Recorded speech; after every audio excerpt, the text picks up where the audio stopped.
What's up, friends? It's Josh, and today I'm going to tell you a little bit more about my RSD Middlechild.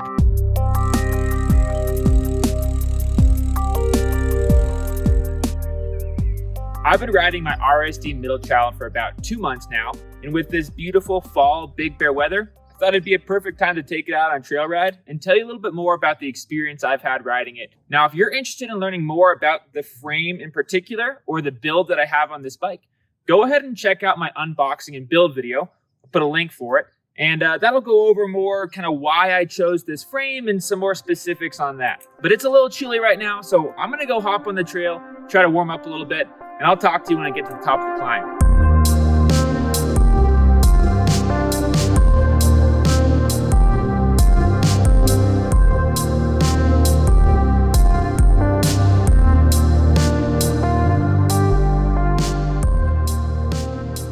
Made it up the climb. Got a beautiful view of Big Bear Lake behind me. So I feel like we should just start by talking about everybody's favorite part, the climb. I'm going to start by saying the obvious. The RSD Middlechild is a hardtail. So you point that thing up a fire road, it cruises, it's efficient. And that same thing goes for when you get it on single track. It's really snappy feeling. So whether that's accelerating into a quick little punchy climb or picking up speed after a slow corner, this, like any hardtail, really does well in those types of settings. Now, as you saw in today's video, I just finished doing a lot of really techy climbing. And I'm gonna be honest, that's not usually my forte. I prefer kind of more bike parky, flow type trails, and I like all my tech to be going downhill. But I wanted to give it a shot and see how this thing does. And I've gotta say, it's gonna take some getting used to. Now, if you've watched the unboxing and build video, you've heard me talk about the geometry, but I'll do a bit of a recap as it pertains to what I'm talking about here with the bike. This thing's got super short chainstays. They're adjustable from 415 to 430 millimeters. And right now I have mine slammed at 415 millimeters. That makes it super poppy, really fun to manual. And honestly, I've had no issues with that with techier, steeper descents. I thought maybe it would feel a little out of control. I haven't had to worry about that. However, on the techier, steeper climbs, the bike feels just a little twitchy. It feels like it really wants to pivot around those short little chainstays.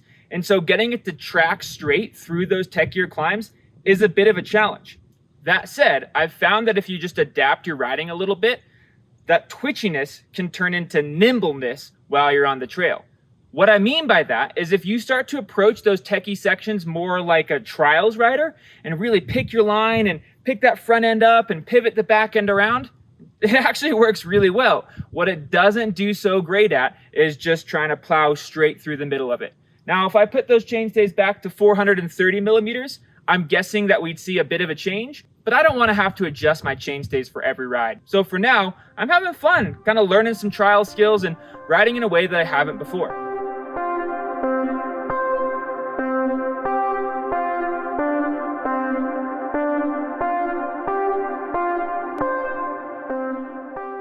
All right, that's enough with climbing though. It's not why I mountain bike, and if you're interested in getting this frame, it's probably not why you mountain bike either. So let's move on to the descents. Now, like I mentioned to you before, I wasn't nervous, but I was interested to see how this bike would handle steeper, techier, faster descents.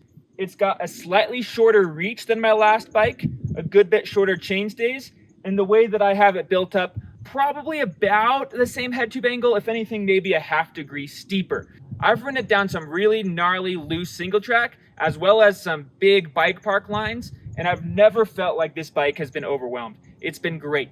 Like I said, I wasn't sure how those short chainstays were gonna handle it. I've raced a downhill race, I've raced an enduro race, and it's killed it. The only real downside or bummer I've had is there's a good bit of chain noise. Now part of that could be because I'm running a 30-tooth chain ring just to go along with my super short cranks. But if you see here, the chain sits really close to the chainstay, and I've actually worn through the chain guide that RSD gave me, and I did that within like a month. And that's with running a chain guide and a clutch derailleur. I pushed this bike hard, but I've been a little bummed to see that. Now, if I were to bump this up to a 34 or maybe even a 32-tooth chain ring, maybe I wouldn't notice that issue as much, but that's been a bit of a bummer. But hey, a little chain slap, it ain't the end of the world.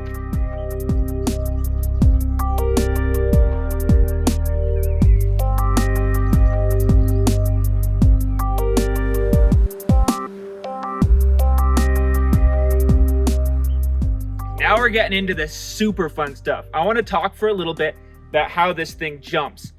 I've got to say, I have been so impressed. It is so much fun. That's the reason I bought this bike, and honestly, it has not disappointed. It feels really stable in the air, and I think that's because it's not super short and tight with the steep head tube angle. It's definitely not a slope style bike or a full-on dirt jumper, but at the same time, I've ridden it in skate parks and like BMX style dirt jumps, and it's never felt like I've gotten real bucked around like you would on maybe a longer bike. What I feel like makes this such a great jump bike is a few things. For one, the reach.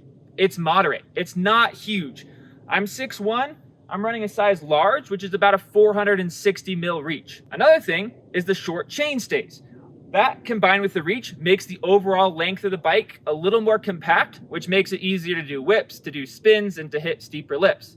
Speaking of steeper lips, it's got a 64.5 degree head tube angle. Again, I'm up forking it, so probably about 64 degrees. And anything much slacker than that, you're gonna start to notice feeling really weird when you're going off of steeper lips, just the way the fork is compressing. The last thing I wanna talk about that I think makes this bike a great jump bike, and is honestly one of the main reasons why I chose this frame over a lot of the other hardtails on the market, is the short seat tube. Again, I ride a lot of BMX. I'm used to having that seat down between my knees, so I want it out of the way, and this just allows me to get it there. That makes it easy to do tables and whips and not worry about getting stuck on the seat, because that's the scariest feeling. Snapping into a table and having your seat come on this side of your leg, it's not fun. I don't recommend it. Now, along those lines, something that I enjoy and is getting increasingly popular is kind of that jibby riding style. Popping into manuals as you ride, hitting little side features, maybe doing some 180s, some endos, just kind of small little features here and there that you'd maybe see more in the trials or BMX scene, and doing that on your trail bike. This bike has also done a great job with that, and for some of the same reasons that I think it makes such a great dirt jumper. Things like that short wheelbase, the short chain stays, low seat, all of that contribute to making this thing just super jibby. An example of that is doing bunny hop 180s. I learned bunny hop 180s on a BMX bike when I was like 10, and I've always been kind of on and off on whether I can do them on a mountain bike. When I got on this thing, first try, I over-rotated it. It just felt that much easier to pop around, to get off the ground, and to spin around. The one caveat that I will add to that is that I'm a pretty big guy. I'm 6'1", around 190 to 200 pounds, and so bike weight isn't really an issue for me. But if you're smaller, 5'6", 140, 150 pounds, you might start to notice the weight of the RSD. It's not the lightest frame by any means. On the flip side, that makes it really strong. But if you're a smaller rider, you might find it's a little overbuilt for you, and that'll take away from some of that jibby playfulness. Another thing I found really easy on this bike is manuals. After getting it, I actually took some time to really dial those manuals in, and I made a YouTube video about it. So if you want to check that out, if you want to get 5 tips on how to manual, check out that link right there, and it'll take you to that. There's a few frame geometry pieces that make this thing an easy bike to manual on. Things like the short chainstay, the relatively small amount of bottom bracket drop. I talk more about that in the manual video, so if you want to see that, check that link out.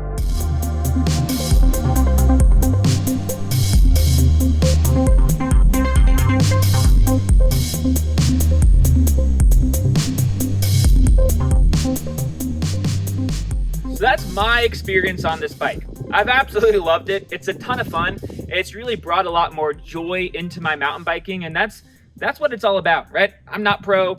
I'm guessing you're not pro. So it's all about just having fun, and this bike does that so well. So I want to talk real quick about who this bike is for. I would say this is the bike for someone who wants the one bike quiver, one bike that can do everything. A few weeks ago, I actually took this bike, and on the same bike, not changing anything on it, I raced a downhill race, an enduro race, and a dual slalom race on the same weekend. You can't do that on too many other bikes. So if you want a bike that you can rip at the bike park, take on a cross-country ride, and have fun on a pump track or a skate park, the RSD Middlechild is going to be perfect.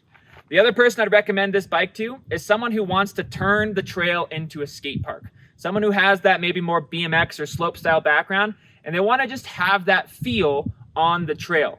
I oftentimes compare it to like a all-mountain freestyle snowboard. It's a bike that you can ride the whole mountain on, but you kind of can turn the whole mountain into a train park. So that's who the bike is for. But what about who's it not for? I'm gonna say it's not really for the specialist. All right, so if you're wanting an ultralight cross-country hardtail, don't get this. It's not gonna be great for you. On the flip side of that, if you're wanting just the burliest hardtail that you can rip through anything, maybe don't go with the Middlechild. Again, this is meant to be a playful, fun bike in a variety of terrain. Yes, it can rip and bomb through the steep stuff, but it doesn't do it quite as well as some other bikes, like the RSD RS291. If you want an enduro hardtail, check that thing out. It's freaking sick. And that about sums it up. I've really loved this bike. I'm really stoked to announce that in just probably a couple days, I'm gonna be getting a new RockShox Lyric to put in the front of this. One of the things I haven't loved is how flexy this Fox Rhythm 34 is. You definitely feel it on some of the gnarlier, steeper stuff. So I'm excited to throw a Lyric in there, and I'll definitely tell you guys how I like it. Another thing I'd like to do in the future is compare this frame to its steel and titanium counterparts. RSD makes the Middlechild in aluminum, what I have, as well as steel and titanium. And from what I've heard from others, those three metals have very different ride qualities. I can't say that I have enough experience to notice it myself, but I'd love to ride those three frames side by side. So Alex, if you're watching this and you think that'd be a cool idea, let me know and we'll make it happen. But now I'm thinking it's about time to pack up the tripod, pack up the camera, and take this thing back down the hill. So I'm gonna get out of here, and as always, we'll see you on the trail.